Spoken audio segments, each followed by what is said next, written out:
Chapter 30.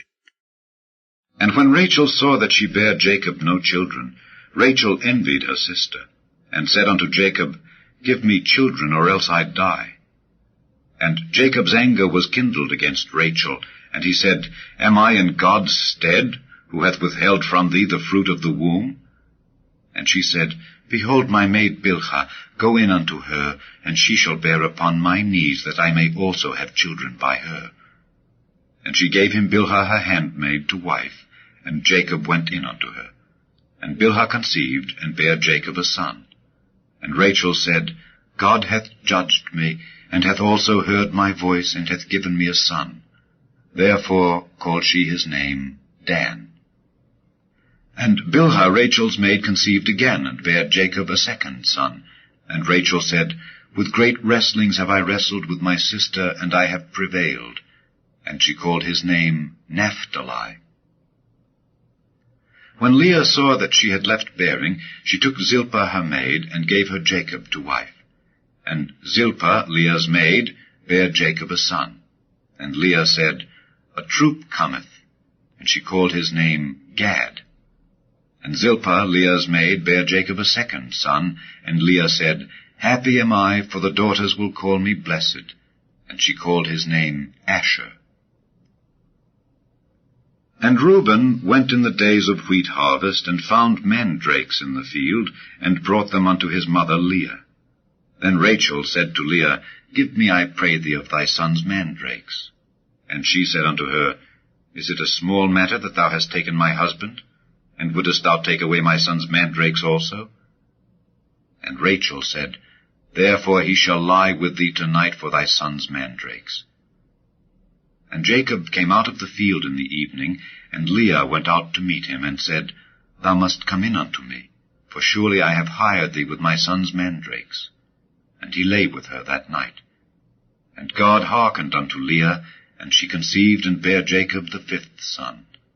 And Leah said, God hath given me my hire, because I have given my maiden to my husband.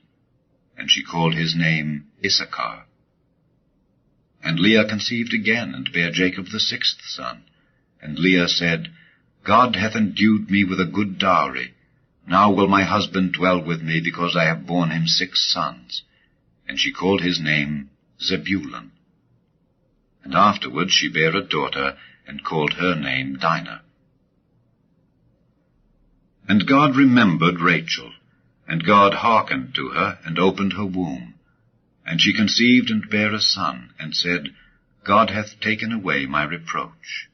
And she called his name Joseph, and said, The Lord shall add to me another son. And it came to pass, when Rachel had borne Joseph, that Jacob said unto Laban, Send me away, that I may go unto mine own place and to my country.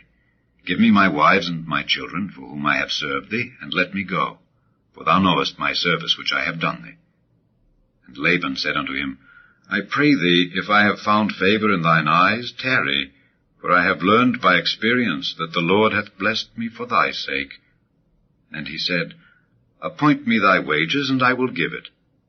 And he said unto him, Thou knowest how I have served thee, and how thy cattle was with me. For it was little which thou hadst before I came, and it is now increased unto a multitude.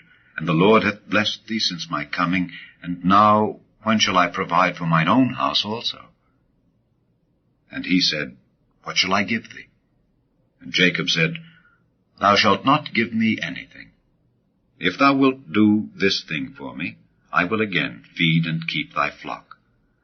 I will pass through all thy flock today, removing from thence all the speckled and spotted cattle, and all the brown cattle among the sheep, and the spotted and speckled among the goats, and of such shall be my hire.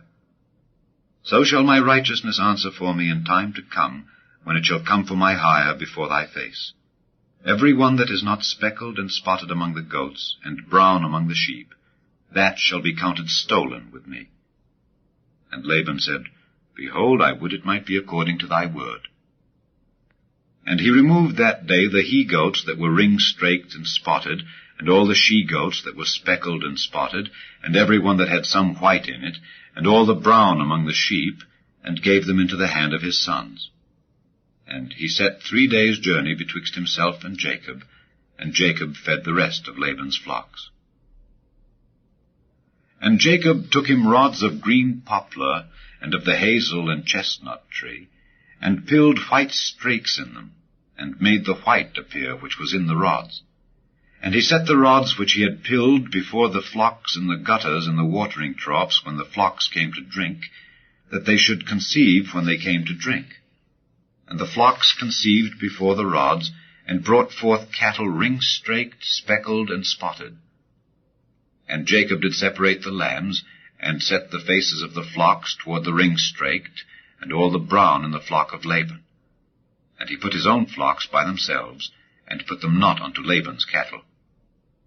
And it came to pass, whensoever the stronger cattle did conceive, that Jacob laid the rods before the eyes of the cattle in the gutters, that they might conceive among the rods. But when the cattle were feeble, he put them not in. So the feebler were Laban's, and the stronger Jacob's. And the man increased exceedingly, and had much cattle, and maidservants, and menservants, and camels, and asses.